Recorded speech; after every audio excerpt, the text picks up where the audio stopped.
లోకము వినపడుతున్నది ఎక్కువ.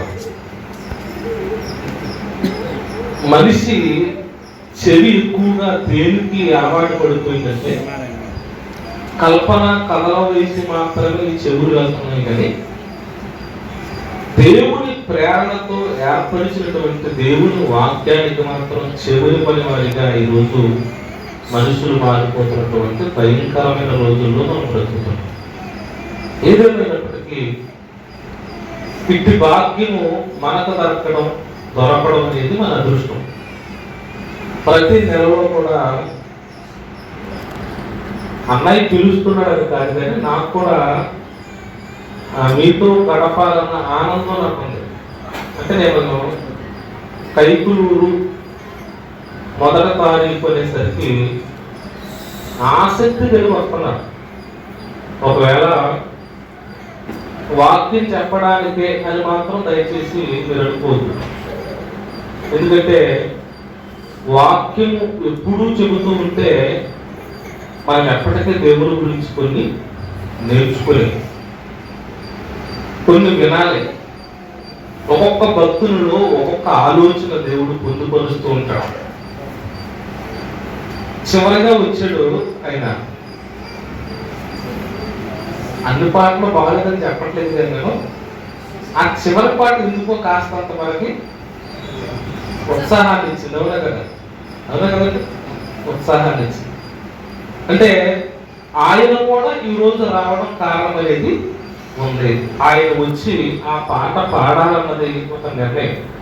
అలాగే తమ్ముడు ద్వారా విలువైన వాక్కు, దైవజనుల ద్వారా కొత్త నిబంధనల గురించినటువంటి ఉన్నతమైన పాట,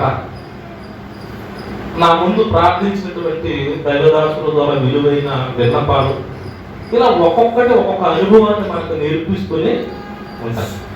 కనుక నేను ఇక్కడికి వస్తున్నప్పుడు కేవలం వాక్యం చెప్పాలి అన్న భావనతో కానీ కొన్ని ఇక్కడికి వచ్చిన తర్వాత నేను నేర్చుకున్నవి కూడా ఉన్నాయి. ఏమి నేర్చుకున్నారంటే, అక్కయ్య ద్వారా నేర్చుకున్నది ఏంటంటే,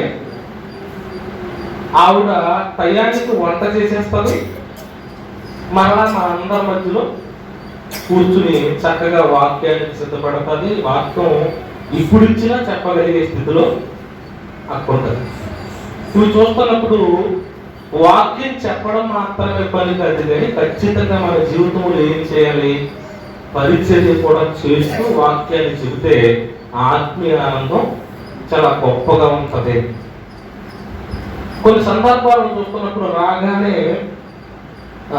అది అన్వేషిస్తూ ఉంటారు. ఏంటది? రాగి జావ.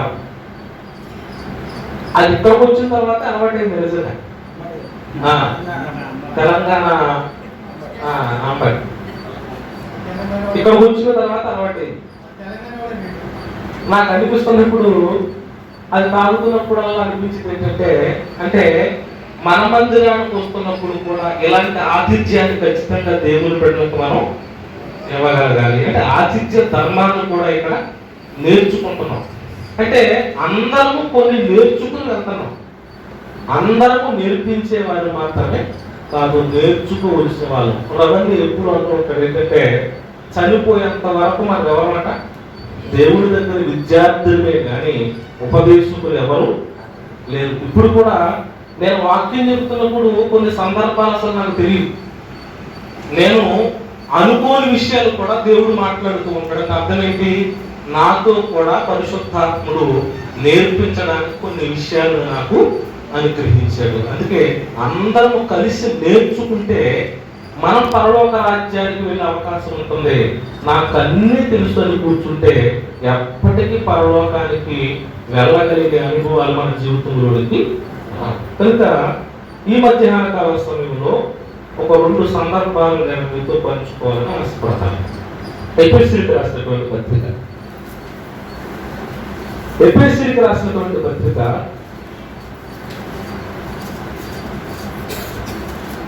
5వ అధ్యాయం.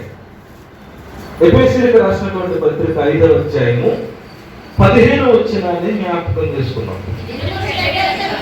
దినములు చెడ్డవి కనుక మీరు సమయమును పోనీయక సద్వినియోగము చేసుకొనుచు అజ్ఞానుల వలె కాక జ్ఞానుల వలె నడుచుకున్నట్లు జాగ్రత్తగా చూచుకుంది అంటున్నాడు. దినాలు మంచివి అంటే బావును. దేవుడు ఏమన్నారు? మంగళవారం చెడ్డది. పొద్దున్న మాట్లాడుకుంటూ వస్తే మా మోషే అంటున్నారు, శుక్రవారము మంగళవారం అట. మంగళవారం ఏమి చేయరట, సవరం చేయరట. శుక్రవారము మంగళవారము ఏమి చేయరు, క్షవరం చేయరట. అంటే ఎందుకు? వాళ్ళ దృష్టిలో ఆ 2 దినాలే చెడ్డవి. కానీ బైబిల్ దేవుడు, అందరి దేవుడు ఏం మాట్లాడతారు తెలుసా? దినములన్నీ కూడా ఎలా అయిపోయింది తెలుసా?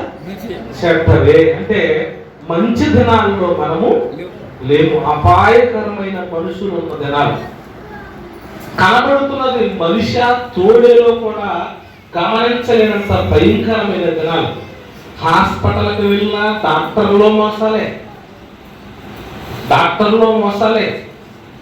మెడికల్ షాపులకు వెళితే మెడిసిన్లో మోసం, బ్యాంకులోకి వెళితే లోన్లో మోసం. ఇలా చెప్పుకుంటూ పోతే దినములో ఇది మంచిది అనడానికి లేదు.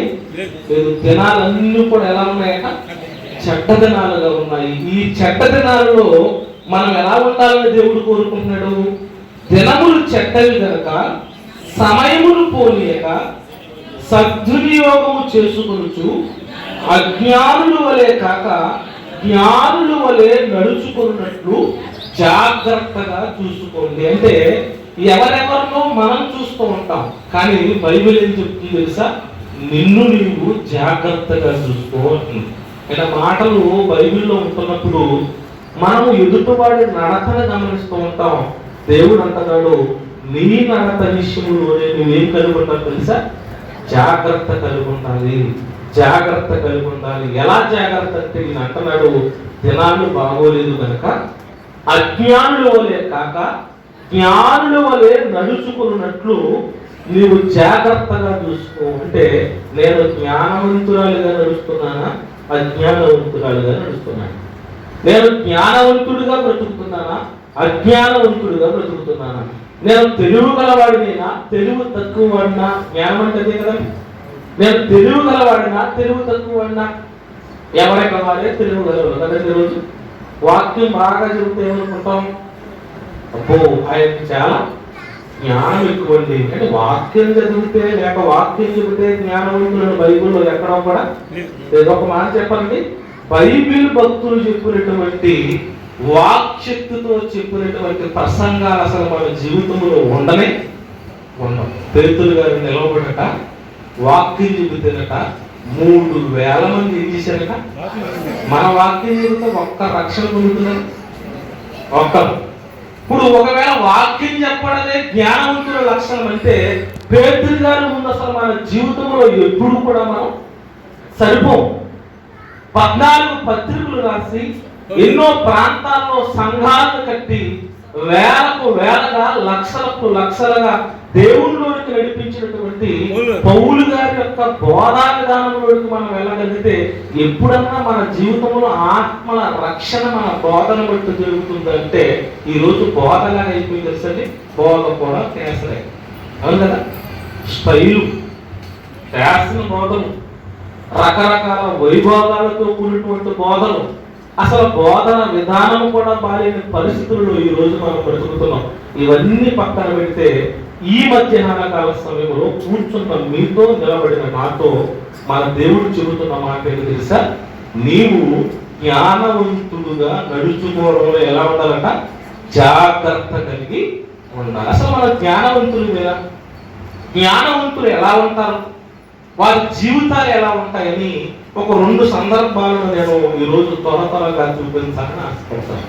జ్ఞానవంతులు అని దేవుడు బైబిల్లో ఎవరినన్నాడో ఒక మాటను చూసి ముందుకు వెళ్దాం. యోబు గ్రంథం, యోబు గ్రంథము 28వ అధ్యాయం. యోబు గ్రంథము 28వ అధ్యాయము 28వ వచనం చదవండి ఒకసారి. మరియు యెహోవా యందు భయభక్తులే జ్ఞానమనియు అంటున్నాడు. చూడండి, జ్ఞానులు ఎవరు అని దేవుణ్ణి అడిగితే నీవు జ్ఞానము కలిగిన వాడిగా నడుచుకోవాలంటున్నావు, నీవు జ్ఞానవంతుడుగా నడుచుకోవాలంటున్నావు. దినాలు బాగోలేదు కనుక నువ్వు జ్ఞానవంతురాలుగా జ్ఞానవంతుడుగా నడిచే జాగ్రత్తలు తీసుకోమంటున్నావు. అసలు జ్ఞానులు ఎవరని దేవుడిని అడిగితే దేవుడు అంటున్నాడు, పాటలు బాగా పాడేవారు జ్ఞానులు అని అనట్లేదు. ప్రసంగాలు బాగా చేసేవారు జ్ఞానులు అని కూడా బైబిల్లో అనటం లేదు. మరి జ్ఞానులు ఎవరట చెబుతున్నాడు చూడండి, యెహోవా యందలి భయభక్తులే జ్ఞానము అంటున్నాడు చూడండి. ఇక వేరే ఆప్షన్ లేదట. దేవుడు చెప్తున్నాడు జ్ఞానవంతులు ఎవరు అని అడిగితే దేవుని యందలి భయభక్తులు కలిగిన వారే జ్ఞానులు. అంటే జ్ఞానులు ఎవరన్నమాట? ఇప్పుడు దేవుని పట్ల భక్తి భయము కలిగిన వారు మాత్రమే జ్ఞానులు అనబడతారు. అంటే ఈ రోజు మన మందిరములో లేకపోతే కూర్చున్న మనలో ఎంతమంది జ్ఞానవంతులుగా ఉంటున్నాం? మనం భయభక్తులు కలిగి ఉండడం అంటే ఏంటి అని మరలా దేవుని అడిగితే దేవుడు అంటున్న మాట చూడండి. సామెతల గ్రంథము 9వ అధ్యాయము 10వ వచనం. భయభక్తులు కలిగి ఉంట సామెతల గ్రంథము 9వ అధ్యాయము 10వ వచనం. యెహోవా యందు భయభక్తులు కలిగి ఉండుట జ్ఞానమునకు మూలము. మరలా ఇక్కడ సొలొమోను గారు ఏం మాట్లాడుతున్నారు? దేవుని దృష్టిలో జ్ఞానవంతులు ఎవరో తెలుసా? దేవుని యందు భయభక్తులు కలిగిన వారే జ్ఞానవంతులు అంటున్నారు. ఇంతకీ దేవుని యందు భయభక్తులు కలిగి ఉండటం ఏంటి అని మరలా దేవుణ్ణి అడిగితే 16వ అధ్యాయము సామెతల గ్రంథము 6వ వచనంలో దేవుడు మాట్లాడుతున్నాడు చూడండి. సామెతల గ్రంథము 16వ అధ్యాయము 6వ వచనం. కృపా సత్యముల వలన దోషమునకు ప్రాయశ్చిత్తము కలుగును, యెహోవా యందు భయభక్తులు కలిగి ఉండుట వలన మనుషులు చెడుతనము నుండి. యెహోవా యందు నిజంగా భయభక్తులు కలిగి ఉన్న వారిలో ఏముండదట? చెడుతనము ఉండదు. అంటే చెడుతనము నుంచి వారు ఏమైపోతారట? తొలగిపోతారట. అంటే జ్ఞానవంతులు ఎవరు అంటే చెడుకు దూరంగా ఉన్నవారే జ్ఞానవంతులు. ఎవరండి జ్ఞానవంతులు? జ్ఞానవంతులు ఎవరు? చెడుకు దూరంగా ఉన్నావు. కీర్తన గ్రంథము 119వ అధ్యాయం 176 వచనాలు. కంఠస్థం వ్యక్తి గన గన గన గన గన గన చెప్పేసి అనుకోండి, అప్పుడు మనం ఏమంటాం?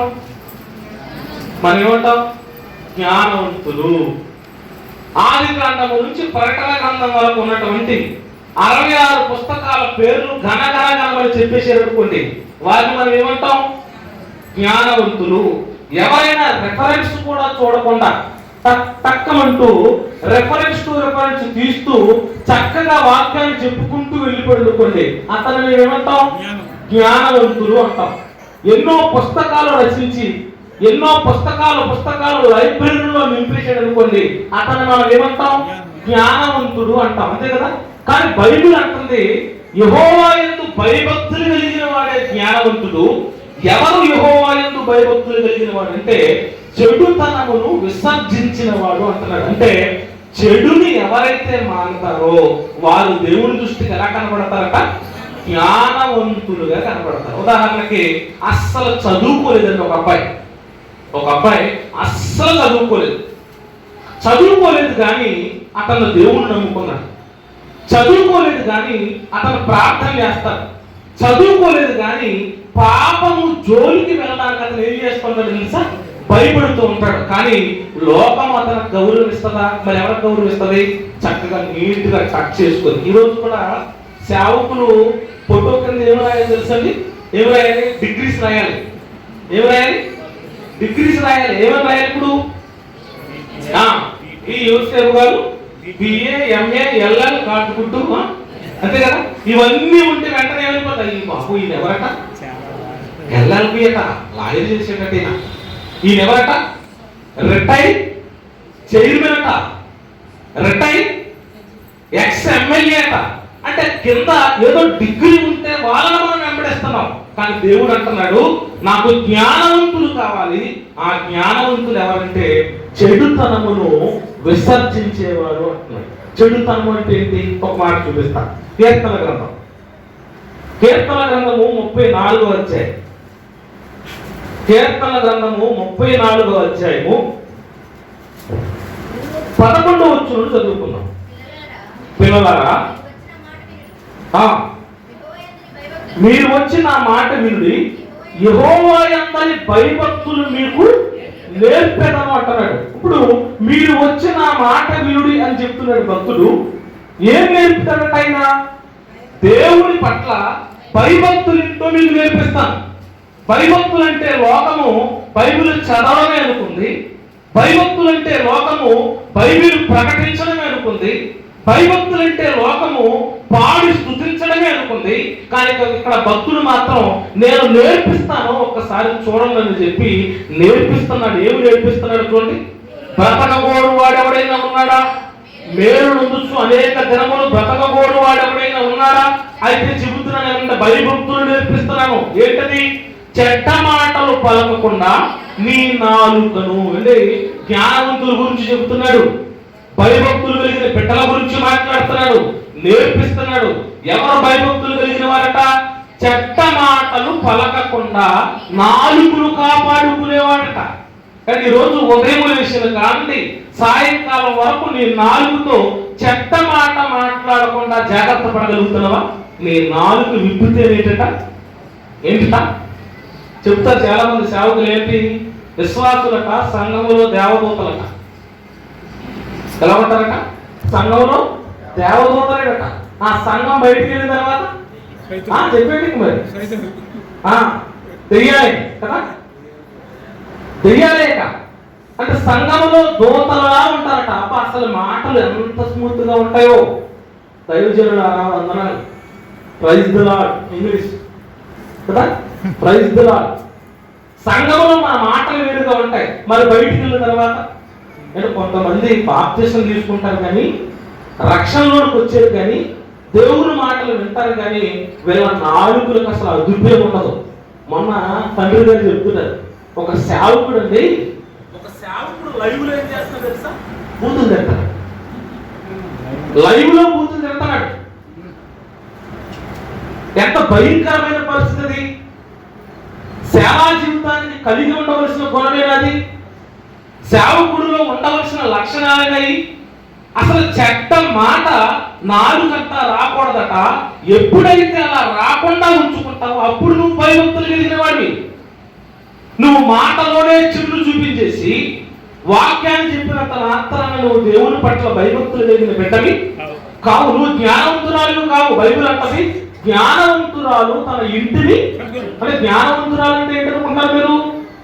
చెడ్డ విషయాలను విడిచిపెట్టి పాపాన్ని వదిలేసి లోకపు వ్యామోహాలు విడిచిపెట్టేసిన ఆ స్త్రీ ఏం చేస్తా తెలుసా? ఇంటిని చక్కగా కట్టుకుంటారు. నేర్పిస్తున్నాడు చూడండి భక్తుడు, ఎంత చక్కగా నేర్పిస్తున్నాడు.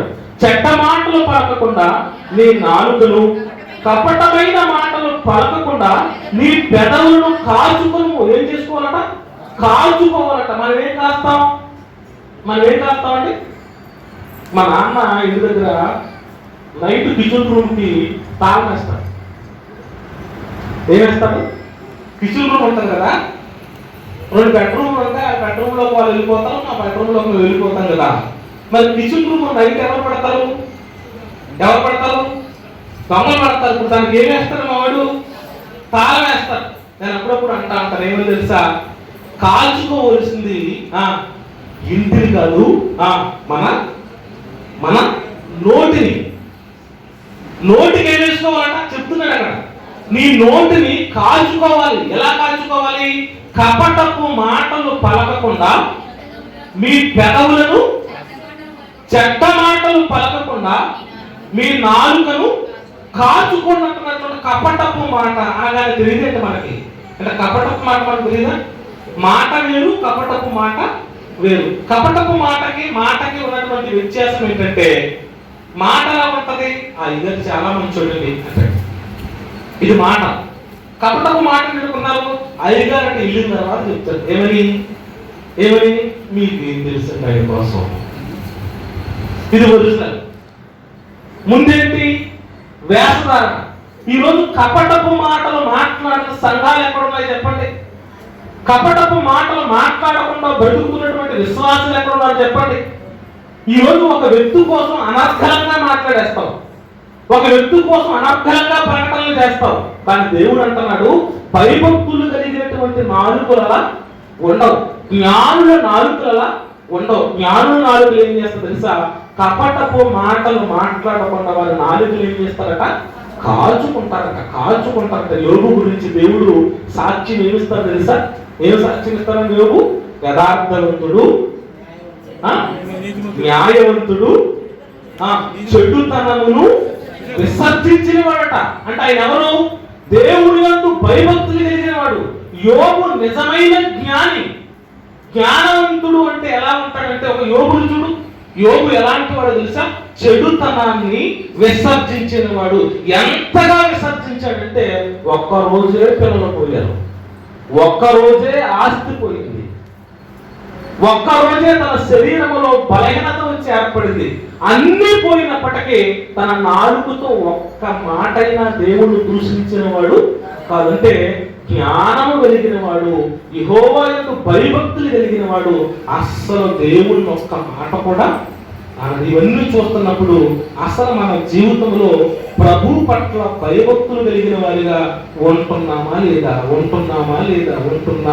మనకే అనుమానం. ఎందుకు? దినాలు చెడ్డవని చదువుతాం, ఈ చెడ్డ దినాల్లో జ్ఞానులుగా ఉండాలని మనమే మాట్లాడతాం.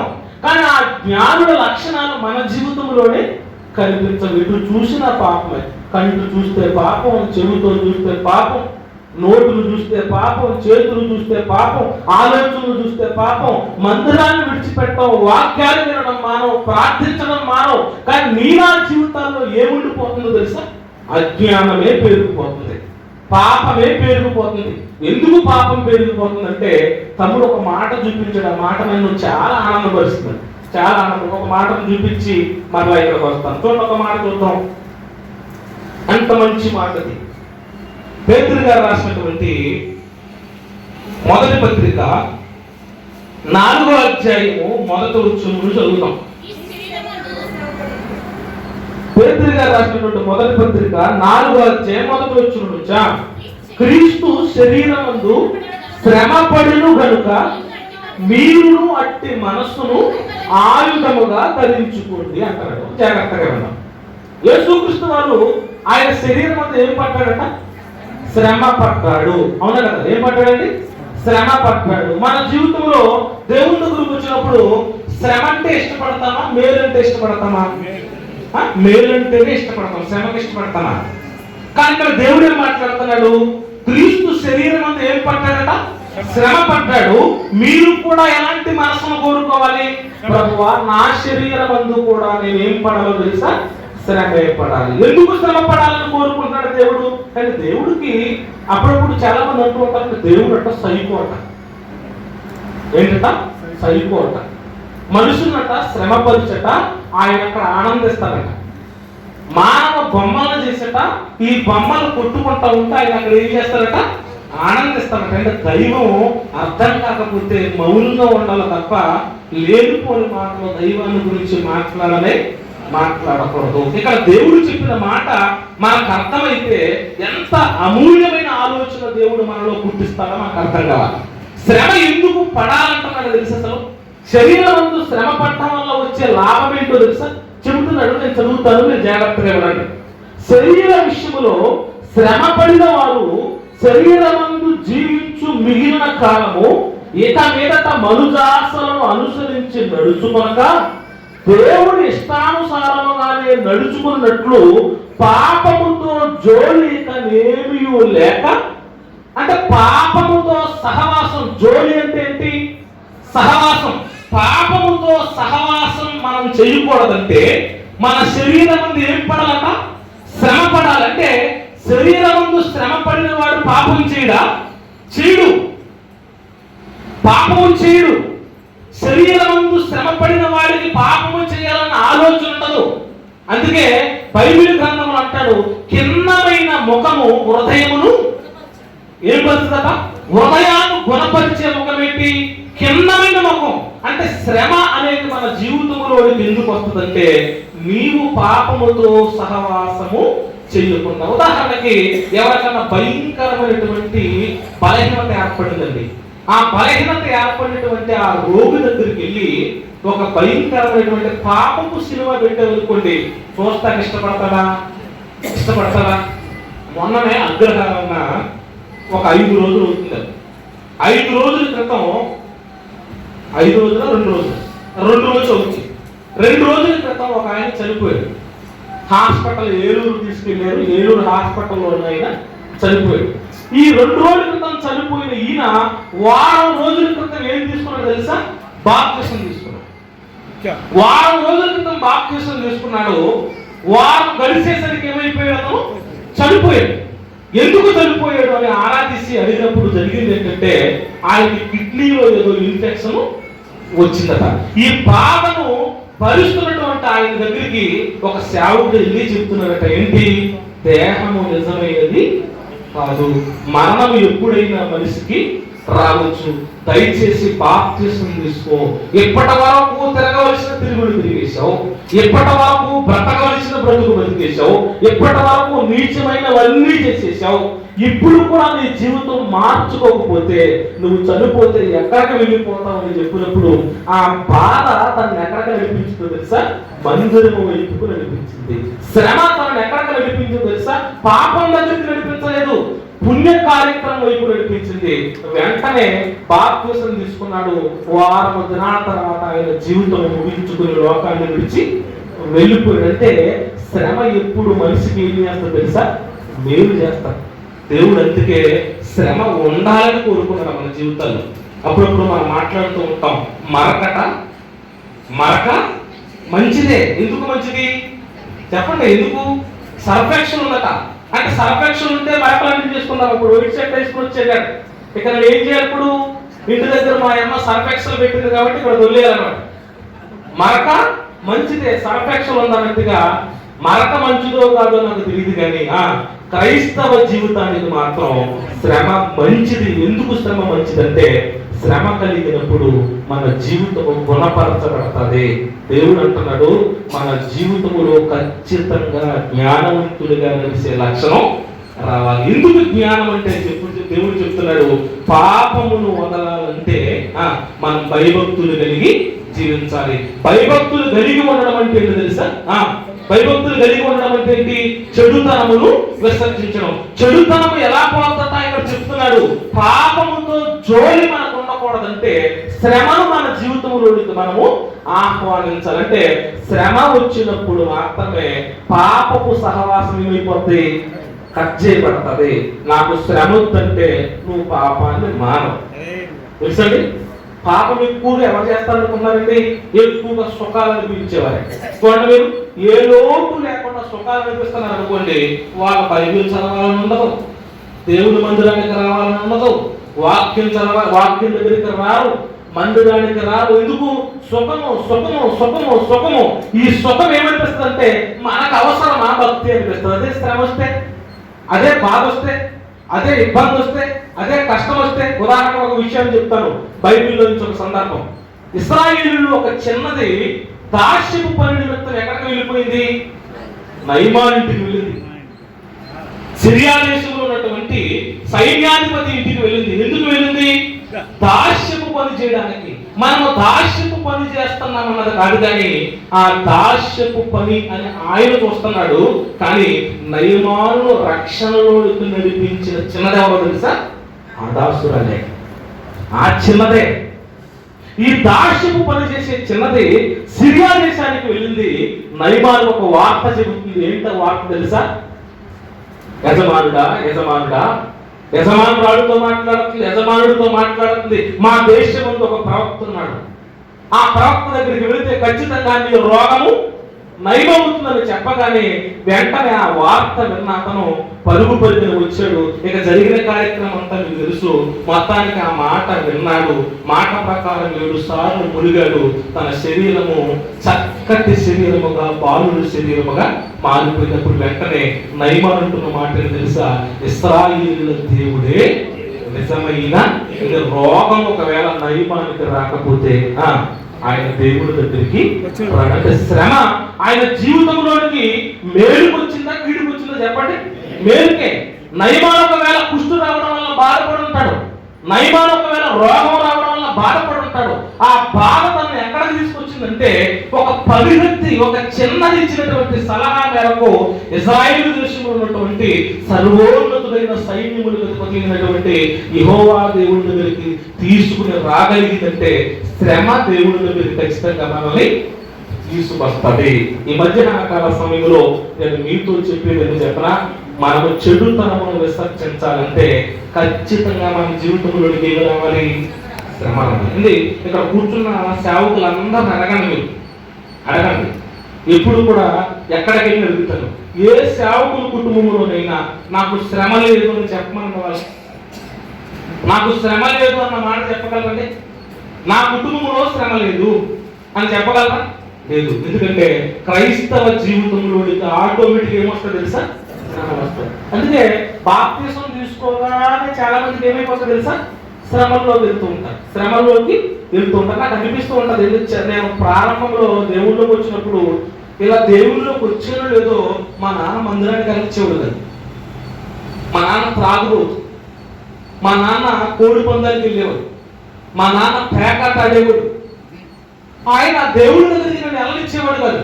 ఒకవేళ దేవుడి దగ్గరికి వెళ్ళి నేను ఏదైనా 4 మాటలు చెప్పాను అనుకోండి, ఎటకారంగా నవ్వేవాడు, ఎటకారమైన మాటలు మాట్లాడేవాడు. అంటే మొట్టమొదటి శ్రమ నాకు ఎక్కడ మొదలైంది తెలుసా?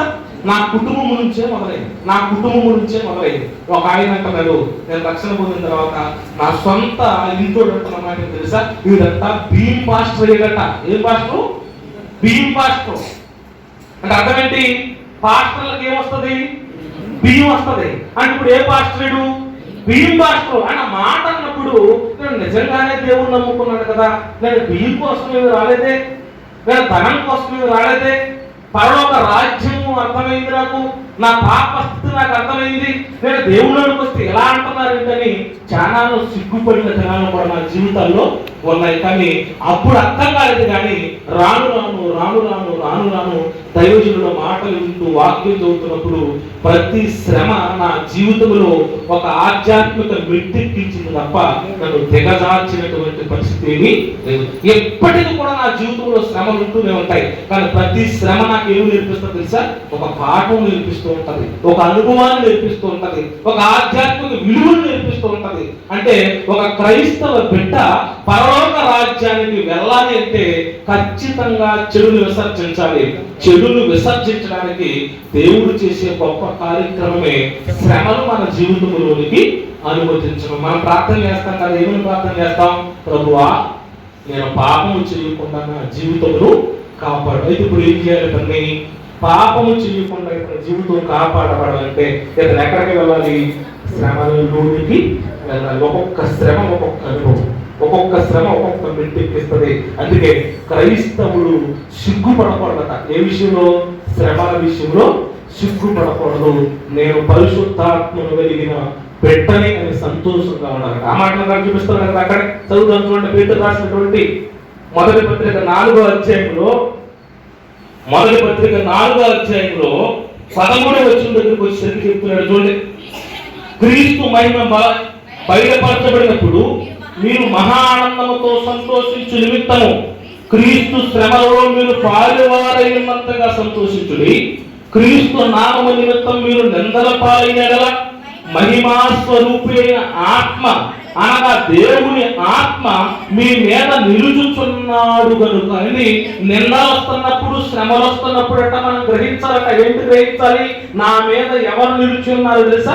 దేవుని ఆత్మ అనగా పరిశుద్ధాత్ముడు నా మీద నిలిచి ఉన్నాడు. అంటే శ్రమ మనకేమి నేర్పిస్తుందో తెలుసా? పరిశుద్ధాత్ముడు నా మీదకి వచ్చేసాడు, ఆయన ఉన్నాడు కనుకే నాకు ఈ శ్రమలు వస్తున్నాయి. అంటే పరిశుద్ధాత్ముడు ఎవరో తెలుసా? పాపాన్ని చెక్కే ఒక అపురూపమైన శిల్పండి. పాపాన్ని చెక్కి చెక్కి చెక్కి చెక్కి మనందరి జీవితాన్ని ప్రభు రూపంలోనికి మార్చే అద్భుతమైనటువంటి శిల్పకారుడు పరిశుద్ధాత్మ దేవుడు. అందుకే నిందలు వస్తున్నాయంటే మన మీద ఎవరున్నట్టట? పరిశుద్ధాత్మ. శ్రమలు వస్తున్నాయంటే మన మీద ఎవరు ఉన్నట్ట? పరిశుద్ధాత్మ. అందుకే జ్ఞానవంతులు ఎవరు అంటే వెంటనే చెప్పవలసిన విషయం ఏంటంటే భయభక్తులు కలిగిన వారే. ఎవరు భయభక్తులు కలిగిన వారంటే చెడుతనమును విసర్జించిన వారే. ఎవరు చెడుతనమును విసర్జిస్తారంటే శ్రమలను ఆహ్వానించిన వారు మాత్రమే చెడు నుంచి బయటికి రాగలరు. అందుకే జ్ఞానవంతులుగా మారాలంటే మన అందరం ఏం చేయాలి? ఇప్పుడు ఏం ప్రార్థన చేయాలి? ప్రభువా, నా పాపము కడగడానికి నువ్వు శ్రమ పడ్డావు, నీలోనికి వచ్చిన నేను మరలా పాపం చేయకుండా ఉండడానికి, నన్ను కాపాడడానికి నా జీవితంలో ఏమి రావాలి తెలుసా? శ్రమలను గ్రహించు. అంటే మనం తట్టుకోవలసినవే ఇస్తాడు తప్ప తట్టుకోలేనంత భయంకరమైన మన మీద మోపేవాడైనా. అందుకే జ్ఞానవంతులుగా వాళ్ళంతా మొట్టమొదటి ఆప్షన్ ఏంటనమాట? శ్రమను ఖచ్చితంగా మనము ఆహ్వానించాలి. రెండవది జ్ఞానవంతుల లక్షణం ఏంటో త్వరగా చూపించి ముగిస్తాను. చూడండి, సమయమైంది. ప్రసంగి గ్రంథం 7వ అధ్యాయం. ప్రసంగి గ్రంథం 7వ అధ్యాయం 4వ వచనాన్ని చదువుదాం. జ్ఞానుల మనస్సు ప్రలాపించు వారి ఇంటి మీద ఉండును, అయితే బుద్ధిహీనుల తలంపు సంతోషించు వారి మధ్య ఉండును అంటారు. ఇప్పుడు జ్ఞానులు మనస్సు ఎప్పుడు ఎక్కడ ఉంటుందట? ప్రలాపించే వారి ఇంటి మీద వస్తుందట. ఇది మనకు అర్థం కావాలంటే మొదటి నుంచి చదువుతాం, 2వ వచనం నుంచి. విందు జరుగుతున్న ఇంటికి పోవుట కంటే ప్రలాపించు వారి ఇంటికి పోవుట మేలు.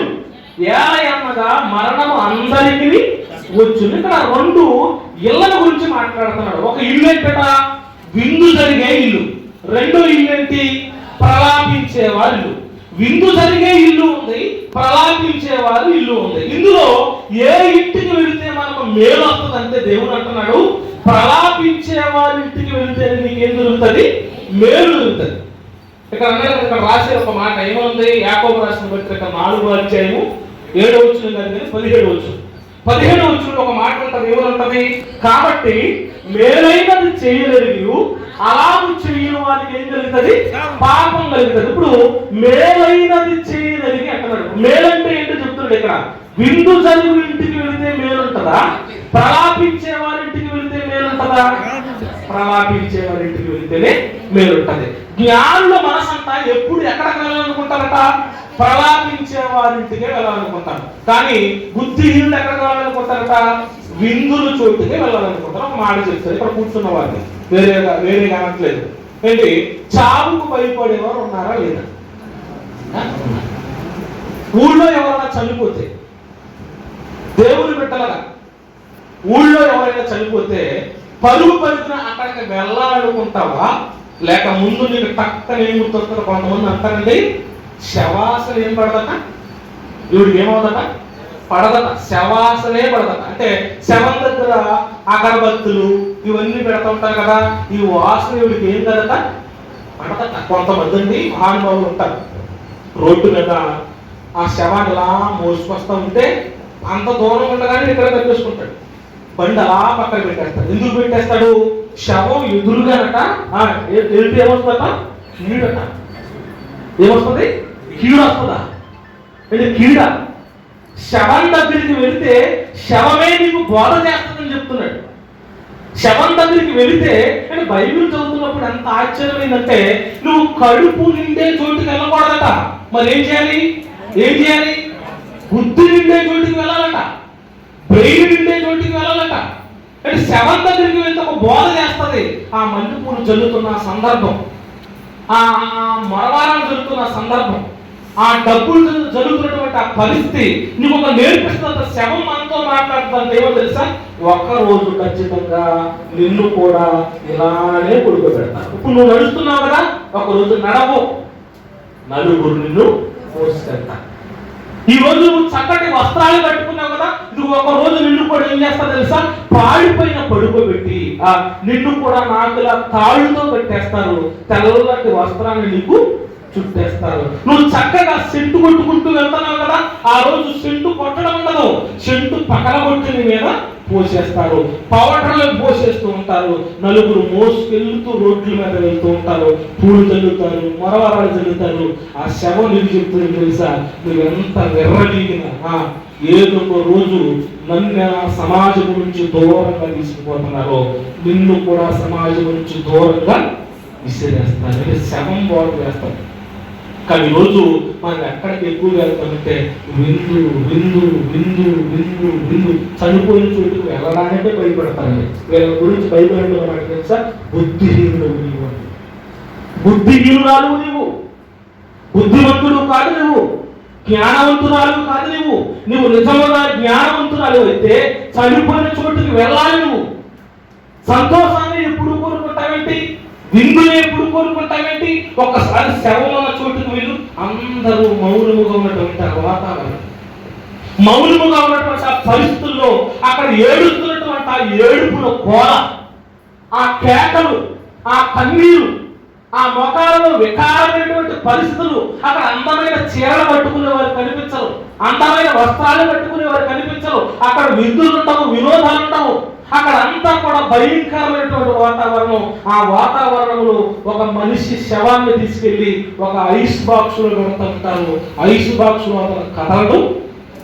అది చూస్తున్నప్పుడు నన్ను కూడా ఇలాంటి ఐస్ బాక్స్ లో ఖచ్చితంగా పెడతారు. అంటే మరణము అందరికీ వస్తుంది, అందరికీ వస్తుంది, అందరికీ వస్తుంది అన్న మనసు అప్పుడు మనకు కలుగుతుందట. అంటే మనస్సు మారే చోటు ఏంటో తెలుసా, ప్రలాపించే చోటు. ఒక్క శవం దగ్గరికనే కాదు, బాగోలేదు అనుకోండి సంఘంలో ఎవరికైనా వాళ్ళ దగ్గరికి వెళ్ళిపోవాలంటే. అంటే బాగోలు వాళ్ళ దగ్గరికి వెళ్తే కొంతమంది, నేను క్యాన్సర్ పేషెంట్ల దగ్గరికి పలకరించడానికి వెళ్తున్నప్పుడు ముగిస్తాను.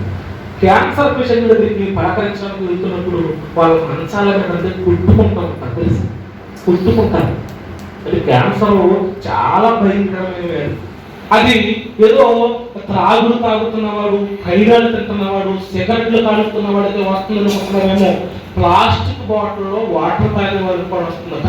ఆ ప్లాస్టిక్ బాటిల్ కరిగి దాంట్లో ఉన్నటువంటి ఆ క్రిములు మన శరీరంలోకి వెళ్ళి కొంత కాలానికి ఏమిగా మాత్రమే తెలుసా, క్యాన్సర్గా అంటే క్యాన్సర్ ఏ రూపంగానైనా రావచ్చు. ఇక్కడ గడ్డగట్టింది, ఇక్కడ గడ్డగట్టి అతను కొట్టుకుంటూ ఈలా ఉన్న మనిషి కనబడినంత సన్నంగా మారిపోయి చనిపోయాడు. చూస్తున్నప్పుడు ఏదో ఒక రోజు నాకు రాదని గ్యారంటీ లేదు, నాకు కూడా ఈ వ్యాధి రావచ్చు అన్నప్పుడు వెంటనే దేవుడి సన్నిధికి వెళ్ళి ప్రార్థన చేయాలంటే, ప్రభువా ఆ వ్యాధి నాకు వస్తే నా జీవితము నిన్ను విడిచిపెట్టకుండా జాగ్రత్తగా నన్ను నడిపించింది. అక్కడికి వెళితే గుణము మార్చబడతాది, మనస్సు మార్చబడతాది. కానీ మనం ఎక్కడికి వెళ్తాం, విందులే వినోదాలే, విందులే వినోదాలే, విందులే వినోదాలే.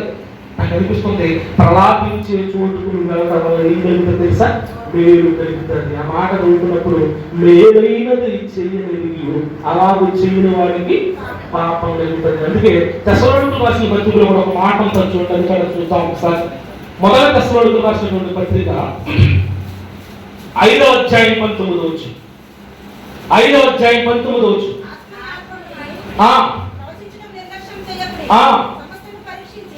సమస్తమును పరిశీలించి ఏం చేపట్టాలంట, మనం మేలైన దానినే చేపట్టు. ఏది మంచిదో ఆలోచించు కూర్చొని అంటున్నాడు. సమస్తాన్ని పరిశీలించు. విందు జరిగిన చోటుకు వెళ్తే నీకు బాగుంటావా, ప్రలాపించే ఇంటికి వెళ్తే నువ్వు బాగుంటుందా? విందు జరుగుతున్న చోటుకు వెళ్ళినప్పుడు వాళ్ళు కట్టుకున్నటువంటి అందమైన వస్త్రాలను చూసి నువ్వు కూడా అలాంటి కొనుక్కోవాలనిపిస్తావు, నువ్వు కూడా అలాంటి విలాసాలకు అలవాటు పడాలనిపిస్తుంది. నేను కూడా ఇంత ఘనంగా మా ఇంటి దగ్గర ఫంక్షన్ చేస్తే బాగుంటది, నా కొడుకు కూడా ఇంత ఘనంగా చేస్తే బాగుంటది, నా కూతురు కూడా ఇంత ఘనంగా చేస్తే బాగుంటది. ఆ భోజన ఐటమ్స్ దగ్గరికి వెళ్ళినప్పుడు నా కొడుకు పిల్లకు కూడా ఇన్ని ఐటమ్స్ పెడితే బాగుంటది అని చెప్పి విందు కోసమే నీకు బాగుంటది. కానీ ఒక్కసారి ప్రలాపించే వారి ఇంటికి వెళ్తే మాత్రం అక్కడ నీ ఆలోచన అంతే అయిపోతుంది సార్, మారిపోతుంది. అక్కడ వేరైన ఆలోచనలు మనకి వస్తాయి. అక్కడ అడుగుతాం, ఏమని అడుగుతాం తెలుసా, యాక్సిడెంట్లో సూసైడ్ తీసుకుని బలహీనత వచ్చి అడుగుతున్నప్పుడు, అంటే యాక్సిడెంట్ అయినా మనం ఏమైపోతాం, చనిపోతాం అనమాట. అంటే బండి మీద వెళ్తున్నప్పుడు మన ఆలోచనలు అనమాట తెలుసా, నేను ఈ రోజు బండి మీద వెళ్తాను కానీ దేవుడి కృప వల్ల నేను ఇంటికి సురక్షితంగా వచ్చాను. ఒకవేళ దేవుని కృప లేకపోతే ఎక్కడో చాట నా జీవితం కూడా ముగిసిపోతుంది. సూసైడ్ చేస్తూ చనిపోయిన వారిని చూస్తున్నప్పుడు నిజంగా దేవుడు సరిగ్గా నమ్మకపోతే ఇలా ఆత్మహత్యలు తీసుకుని చనిపోయే పరిస్థితి ఏర్పడుతుందేమో. నేను దేవుడిని నమ్మని జీవితం నా జీవితంలో ఉండడానికి వీలొద్దు. ఎవరైనా రోగంతో చనిపోయిన వారి దగ్గరికి వెళ్ళేవాడికో రోగము కూడా నా జీవితాన్ని ఏం చేస్తుంది? చంపేస్తుంది. నాకు చాలా ఎలాగైనా వస్తుంది అనిపిస్తుంది. అందుకే ప్రలాపించే వారి ఇంటికి ఖచ్చితంగా వెళ్ళడం వల్ల మనకి ఏం జరుగుతుందట? మేలు కలుగుతుంది. ఇది ఒక్క విషయాన్ని చెప్పాలని కాదు, కానీ నా ముఖ్య ఉద్దేశం ఏంటంటే లోకములో ప్రలాపించే ఇళ్ళన్నిటికంటే శ్రేష్టమైన ప్రలాపించే ఇల్లు ఏంటో తెలుసా? దేవుని మందిరము. అండ్ అక్కడ కూడా ఒక ఆయన మరణించిన సామెత నాకు కనబడతారు. ఆ సంఘములోకి వెళ్ళగానే ఒక ఆలోచన రావాలట. సంఘము పరిస్థితుల్లోకి వెళ్ళగానే అంటే సంఘానికి ఉన్నటువంటి మరొక పేరు తెలుసా? ప్రలాపించే ఇల్లు. ప్రలాపించే ఇల్లు అంతే. ప్రలాపించే ఇల్లు. అక్కడ ప్రలాపాలు కనబడాలి. కానీ ఈరోజు సంఘములో ఏం కనబడుతున్నాయి? ప్రలాపించే ప్రార్థనలు కనబడుతున్నాయి, ప్రలాపించే వాతావరణం కనబడుతుందా? వైజాగ్ ప్రాంతంలో ఒక ఆయన ఉన్నాడు, మనందరూ తెలుసు. పేరు ఎత్తొచ్చు ఎత్తకూడదు నాకు తెలియదు, కానీ చెప్పాలి అని చెప్తున్నాను. ఆయన పేరు కర్మూజీ గారు. పాస్టర్ కర్మూజీ గారు నాకు తెలుసా? కర్మూజీ గారు. ఈ పాస్టర్ కర్మూజీ గారి దగ్గరికి వెళితే ఆయన ఆరాధన చేస్తారట. ఆయన ఆరాధన ఎలా చేస్తారో తెలుసా? ఆరాధన పాటకు అందరూ లేస్తారు కదా పైకి. ఈ లేచినప్పుడు తక్కువ లైట్ లాగేస్తాడు. ఆయన తక్కువ లైట్ లాగేస్తాడు. లైట్ లాగేసి ఆ చీకటిలో చిన్న చిన్న కలర్ లైట్లు ఉంటాయి కదా, ఈ కలర్ లైట్లు వేస్తూ ఉంటాడు. ఈ కలర్ లైట్ల మధ్య ఆరాధన అనేది జరుగుతుంది. ఒక్కసారి నువ్వు మైండ్ పెట్టి ఆలోచించు. కలర్ లైట్ల మధ్య గంతులు వేసే విధానం ఎక్కడ చెప్పండి? అది దేంట్లో కనబడుతుంది? ఎక్కడ కనబడుతుంది మనకంటే పప్పు కల్చర్ అది. ఆ క్లబ్బుల్లో పబ్బుల్లో ఏం చేస్తారు తెలుసా? చీకటి వాతావరణం. ఆ చీకటి వాతావరణంలో చిన్న చిన్న మెరుపులు కనిపించే ఆ చిన్న లైటింగ్ లో వాళ్ళ గంతులు వేస్తున్నట్లుగా ఈ కర్మూజీ గారు ఏం చేస్తారు తెలుసా?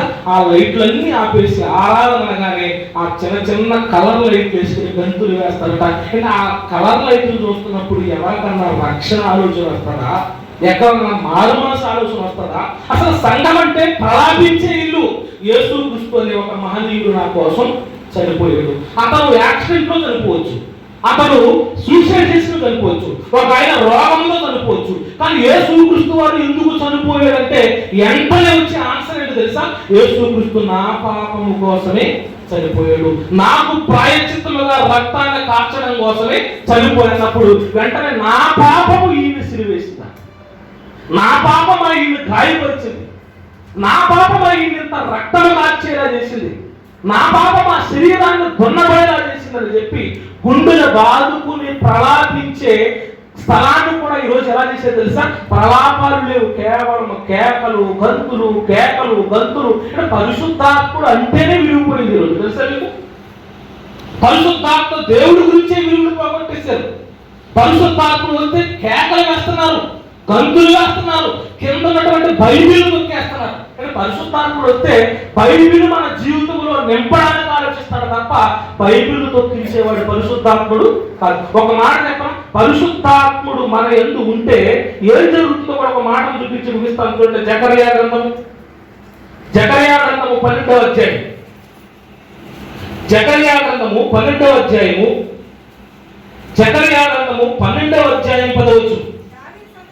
జకర్యా గ్రంథము 12వ అధ్యాయం 10వ. దావీదు సంతతి వారి మీదను యెరూషలేము నివాసుల మీదను కరుణ నొందుచు ఆత్మను విజ్ఞాపన చేయు ఆత్మను నేను కుమ్మరింపగా వారు తాము పొడిచిన నా మీద, మనమే కదా పొడిచామంటే మన పాపమే కదా యేసయ్య పొడిచింది. వారు పొడిచిన నా మీద దృష్టించి ఒకడు తన ఏక కుమారుని విషయమై దుఃఖించినట్లు, తన జ్యేష్ఠపుత్రుడి విషయమై ఒకడు ప్రలాపించినట్లు అతని విషయమై దుఃఖించుచు ప్రలాపించునట. పరిశుద్ధాత్ముడు మన మీద ఉంటేనట సంఘములో ఏం చేస్తాం తెలుసా? ఒక సొంత కుమారుడు చనిపోతే ఎలా ఏడుస్తాడో, జ్యేష్ఠ కుమారుడు మరణిస్తే ఎలా ఏడుస్తాడో, ఇదిగో నా కోసము గొడవ పడ్డాడు, నా కోసం సిలువ వేయబడ్డాడు, నా కోసం నలిగిపోయాడు, నా కోసం ప్రాణత్యాగం చేశాడు, నా కోసం పరలోకాలు విడిచిపెట్టేసి భూమి మీద రక్త సిద్ధమైన పరిస్థితులకు వెళ్ళిపడిన గుండెల బాదుకుని ప్రలాపించి పశ్చాత్తాపముతో ఏడుస్తారట. అది పరిశుద్ధాత్మ కలిగినటువంటి సంఘం. సంఘం అంటే ప్రలాపముతో కూడింది. ఎందుకంటున్నాడు ప్రలాపించి వారి ఇంటికి వెళ్ళుట మీరు.